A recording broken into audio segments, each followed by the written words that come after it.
दोस्तों पहले तो चैनल को सब्सक्राइब कर दो, नीचे दिए हुए बेल आइकॉन को दबा दो और जरा ध्यान देकर सुनना। एक आदमी बर्बाद हो गया, उसने सुसाइड करने का ठान लिया। वो मरने के लिए तालाब के करीब गया, मौत के बहुत पास था।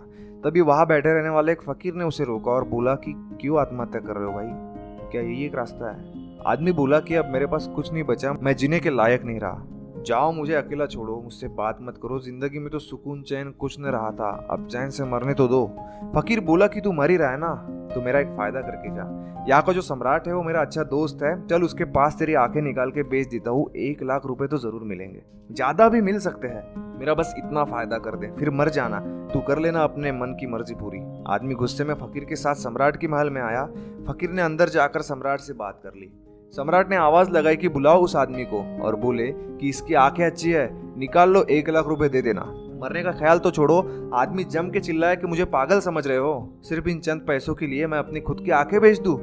सम्राट बोला कि सिर्फ आंखें ही नहीं, तू मरने ही वाला है ना, तो तेरे मरने के पहले तेरे शरीर का हर कीमती हिस्सा जो तुझे लगता है वो दे दे और तू ही बता कितनी कीमत है उसकी, उतना मैं दे दूंगा, 1 लाख, 5 लाख, 10 लाख, तू बता सिर्फ। उस आदमी ने कहा कि मैं कुछ नहीं बेचना चाहता हूँ, कोई अपनी आंखें, कोई अपने शरीर का हिस्सा बेच सकता है क्या? फकीर ने कहा कि तू ही तो कह रहा था कि तेरे पास कुछ न बचा, वैसे भी तू आत्महत्या करने ही वाला है, तो तेरा सब कुछ मरने ही वाला है, आंखें, कान, किडनी सब बेच दे तेरी ये आंखें, मत बेच बाकी हिस्से, सिर्फ आंखें ही बेच। 1 लाख देने को तैयार है सम्राट, बेच दे फिर मर जाना, मेरी इच्छा भी पूरी, तेरी इच्छा भी पूरी। इन आंखों से तू सपने नहीं देखना चाहता, ये दुनिया नहीं देखना चाहता, तो उसे देखने दे जिसके पास आंखें नहीं है, बेच दे तेरी आंखें फिर मर जाना। मैं ये तेरी आंखें उसे दे दूंगा जिसे भगवान ने आंखें नहीं दी, पर वो ये दुनिया देखना चाहता है। पर आदमी का विचार अब बदल गया था। वो बोला कि मैं अब मर नहीं सकता, मैं कहता था कि मेरे पास कुछ नहीं है, पर आज समझा कि मेरे पास बहुत कुछ है। हाँ मुझे तकलीफें हुई और अभी भी है, पर अभी मैं नहीं मर सकता। दुनिया में कई लोग हैं जिनको आंखें ही नहीं है, जुबान भी नहीं है, कान नहीं है, किसी को हाथ नहीं, किसी को पाँव नहीं, पर फिर भी वो मुस्कुराते हैं, खुशी से जीते हैं। अब मैं खुद कभी नहीं मर सकता। जब भगवान की इच्छा रहेगी ना तब खुशी से जाऊंगा, पर मैं खुद नहीं मरूंगा। मैं अपना दिमाग लगाऊंगा, अपने हाथों से मेहनत करूंगा, पर मैं अब मर नहीं सकता। मैं मुश्किलों से लड़ूंगा, मैं तकलीफों से लड़ूंगा, मैं अपने मेहनत से अपना आशियाना बनाऊंगा, पर अब मैं आत्महत्या नहीं कर सकता। फकीर बोला कि यही समझाने तुझे मैं यहाँ लाया था, अब तू जो करना है ना वो कर, मरना हो तो मर, जो तेरी मर्जी। आदमी ने उसे धन्यवाद दिया और माफी भी मांगी और फिर से बोला कि मैं अब मर नहीं सकता। इस दिन से उस आदमी की जिंदगी बदल गई।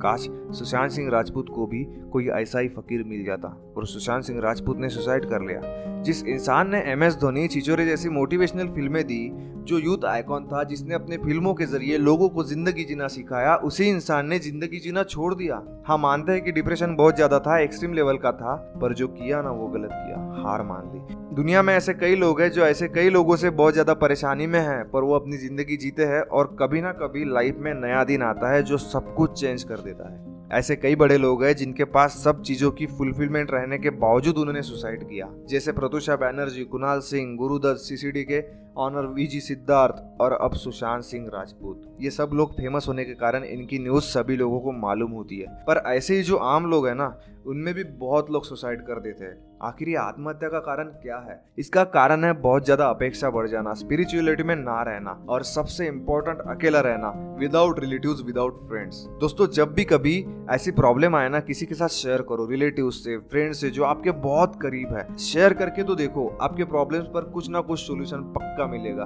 पर सुसाइड करना या घर छोड़ के भाग जाना ये सोल्यूशन नहीं है। कुछ दिन अगर हमारे साथ कुछ बुरा हुआ तो दिमाग में मरने का ख्याल आता है, सवाल उठता है कि आखिर मैं ही क्यों। पर जब हमारे साथ अच्छी चीजें होती है तब हम जिंदगी को बेहतर बनाने का प्लान बनाते रहते हैं।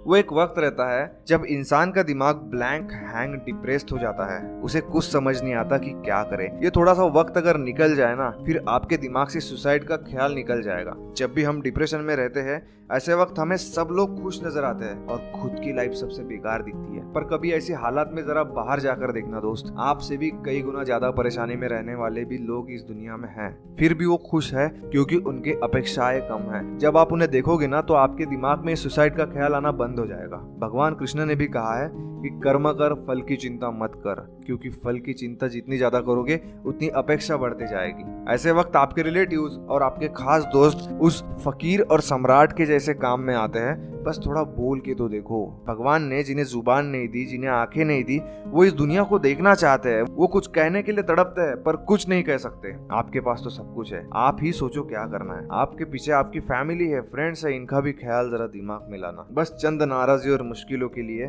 फांसी पर मत चढ़ो। Stay safe, stay healthy, stay happy. जय हिंद, वंदे मातरम। दोस्तों सब्सक्राइब करना बिल्कुल ना भूले, लाइक करो, शेयर भी करो।